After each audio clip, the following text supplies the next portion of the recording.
大家好，欢迎来到公子沈频道，收看这期的公子视频。之前我们讲过，随着习近平不断的开倒车，中国的经济每况愈下。最新的8月份数据已经出来了，8月份的对外出口继续的下跌，已经连续下跌4个月，说明消费需求非常乏力。我们看中国海关总署的数据，以美元计，中国8月份出口同比下降 8.8%， 连续第4个月下降。但是比7月份已经收窄了，7月份同比下降了更多 14.5%， 还有8月份的进口也下降了 7.3%。 如果中国的进出口的数据继续的下降，那一定会拖累 GDP， 本来 GDP 就已经注水很严重了，那说明整个中国的就业问题、消费问题包括房地产问题，都现在进入到了一个根本没有办法解决的困境当中。虽然现在中国在努力的去刺激经济特别是扶持房地产，最近有一些新的政策，可能很多人都关注到了。但问题是，由于它现在刺激房地产之后，导致大量的房源出现大家都趁着这个热度想要把房子抛售出去，那么相对来讲，供给多了，自然这个房价就会下降，因为更多的竞争，更多的选择，对吧？现在有些数据已经出来了，这种刺激只是有个短暂的效果，但是后面很快没过多长时间，又开始出现了萎缩，又开始在不断的减少。那你说这不是刺激了一个寂寞吗？白刺激了。我们可以一起来看一下路透社关于这方面的报道。上海这边的房子太贵了呀，不是我们有能力去考虑这件事儿。利率再低，你不要我利率，我也不会考虑去买，因为我没钱。我有这个钱，我还不如去旅游，是不是？对于现在来说，我不会想要去买房。对，然后其实说实在的，他不管出什么政策，都不会达到老百姓心中想要的那么一个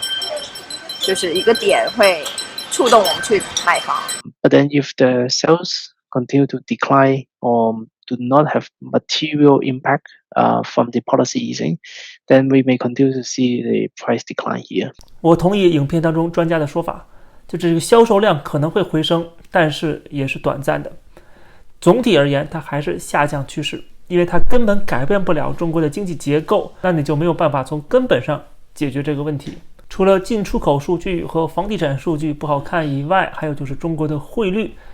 最新的消息是，离岸人民币已经跌到了16年的新低，人民币对美元的汇率已经跌到了 7.3%， 而汇率不断的下跌，却也没有能够拯救不断下跌的出口。因为人民币贬值其实是有利于出口的，但是随着人民币的大跌，但是出口却不断的在下降。现在能够扶持中国经济的，或者说对中国经济来讲更重要的部分，就变成了东南亚国家。就是中国跟整个西方世界脱钩是非常明显的，跟日本、欧洲和美国贸易额都在不断的减少。东盟峰会和 G20 峰会，想必欧美世界会继续的跟中国切割，同时拉拢东盟国家，不让东盟成为中国的后花园。如果真的能够做到的话，那么中国的经济说实话连东盟都救不了，它还会继续的下跌，继续的溃败崩塌。有人总说你讲中国经济要崩溃，可是现在没有崩溃，这么多年都没有崩溃，对吧？这么多年都没有崩溃，不代表接下来不会崩溃，这个道理应该大家都懂。就像一个人活了80年他都没死，不代表他81岁的时候不死，就是这个道理，这完全是两回事。我们应该讲逻辑，对吧？更何况今天我们看到的这些数据摆在眼前的，没有任何一个五毛粉红能够跟我去争论，因为这是事实事实是不在乎你的情感是不是受到伤害的。你大可以把那些讲出负面意见的人给抓起来，以这个最新的社会治安管理条例给抓起来，说伤害中国人民的感情了，伤害感情罪就算你堵住了别人的嘴，事实还是事实，这个数字是不会发生变化的。更何况你堵住的还是墙内人的嘴，全世界也不会听你的话，也不会按照中国统计局要求的说法来说，他能做到的就是蒙蔽自己人。我看到网上有人发出了一张照片，说他是上高中收到了一本新的教材，叫做《习近平新时代中国特色社会主义思想学生读本》，专门给高中的，来学习习近平思想，让我们恍恍惚惚回到了当年的文革时代。每个人拿一本毛泽东思想、毛泽东语录的小红书，他们认为通过这种洗脑和意识形态的宣教，就能够让大家忘记中国的经济越来越差，忘记自己生活越来越困难，全身心的被爱国主义情怀所笼罩。这样的话可以继续的活下去，还能够开开心心的活下去，把自己的一切都奉献给这个国家。这就是他面对这个经济困境的一个处理办法。其实很快，现在已经一国一制的香港也能感受到所谓的中国速度，只不过这个速度不是发展的速度，而是倒退的速度。最近深圳突然宣布要泄洪，结果我们看到这个水库泄洪是在9月8号0时0分泄洪，而香港获得通知是在9月7号的11点44分，也就是说他只给你留了16分钟。这是香港新界地区的一个民政事务处他们的一个通知，根本没有考虑香港人民如何的去躲避洪水，如何的去做预防啊！我说泄洪就泄洪，就给你10几分钟的时间，你自己想办法去吧，根本不在乎香港人的死活。还记得当年香港人是多么的爱国，香港人是多么的有民族主义情节，像李小龙的精武门呐，像什么陈真呐、霍元甲呀，一大堆的电影，还有各种各样的民族主义歌曲，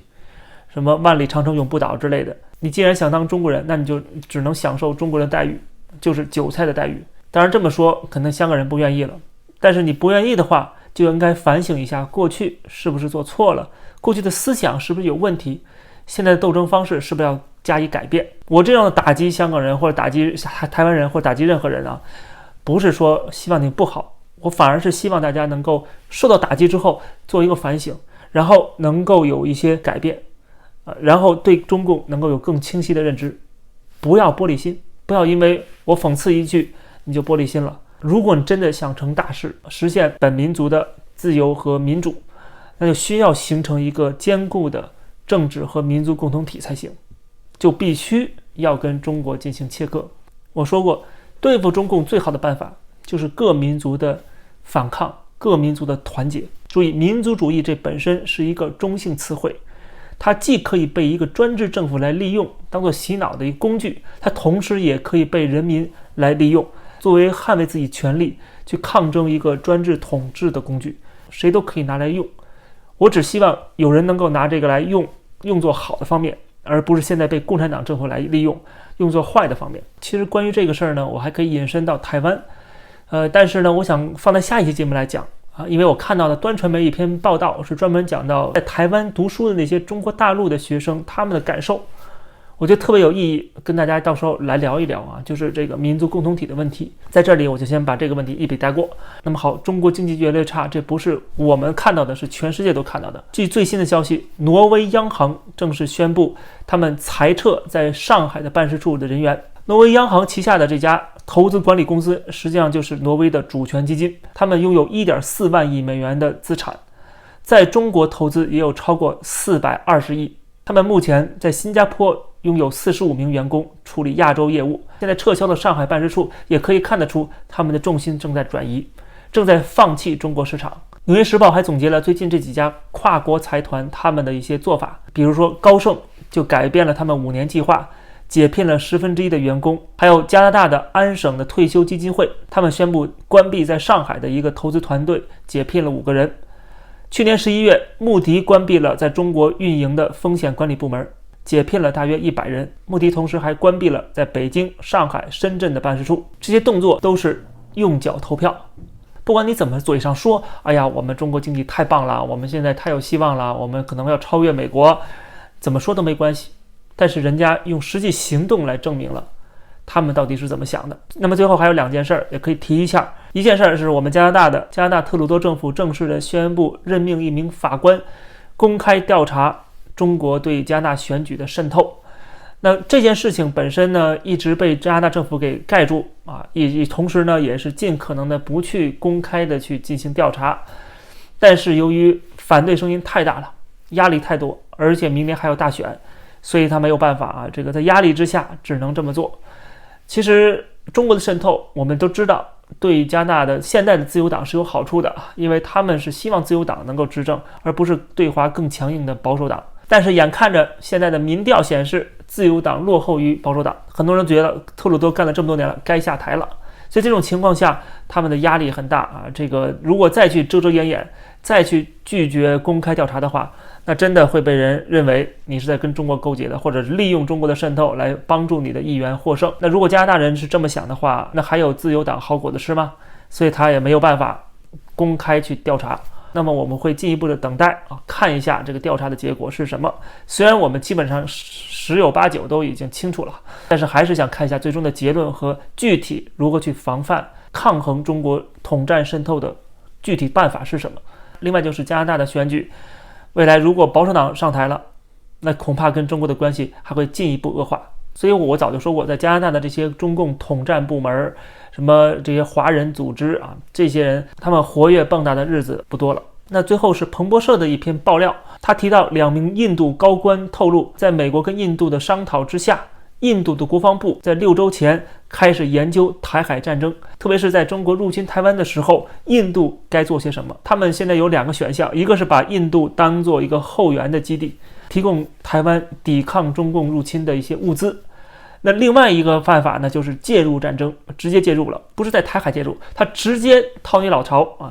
在中印边境开战，毕竟双方是有领土争端的，那就让中国两面作战牵制住中国的军力。那我想印度的官员透露出他的想法，那应该也是这些就是整个印太战略的一部分，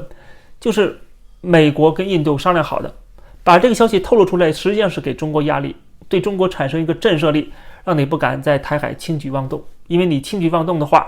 你要想好，所有国家可能都要对付你，甚至包括印度，你能不能应付得了？中国外交部发言人毛宁评论这件事情，指责美国说在各种场合炒作台湾问题，制造紧张，挑动对抗，企图推动台湾问题国际化。当然要推动台湾问题国际化了，台湾问题意味着中国有可能在台海发动战争，破坏地区的和平稳定，这当然是国际大事了，所有的国家都有资格介入，因为你影响到了全球贸易和世界和平，对吧？当然要把这事情国际化了。另外说美国是制造紧张，挑动对抗，是谁在台海不停地发动军事演习？是谁在文攻武吓，在不断的试射导弹？难道这不是中国在制造紧张局势吗？但是他们却倒打一耙，贼喊捉贼。好，这是最近的一些消息跟大家汇报。好，谢谢大家收看这期的公子视频。如果大家喜欢的话，也欢迎加入会员来收看我们会员专属的影片，别忘了点击订阅这个频道。我们下期节目再见。